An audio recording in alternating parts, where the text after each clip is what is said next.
Gyerünk már kőbe, utána játszunk ezzel. 1970-es a csodagépjármű.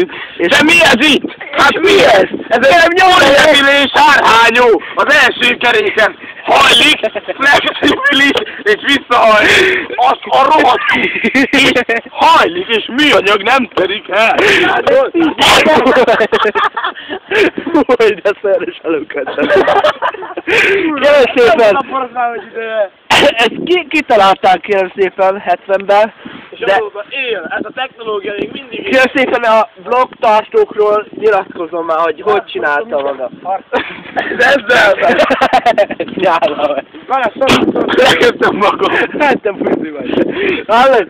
Kérem, meséljem már újra kábelezésről, hogy mi folyt, mire végig sikerült kábelezni. Motort könnyítettünk és úgy voltunk vele. Ebbe vörös rész nem kell. A vörös résznek nagy a fajsúlya, és nézd, mi a fasznak most?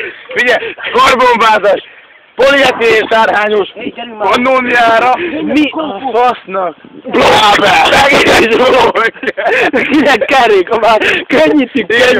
Így van, haló legyen, kövér bazd meg, könnyítünk. De kell szépen, ott jönnek a rendőrbácsik, és nem számít. Basszátok meg, kopszolok a kurva anyát, ez a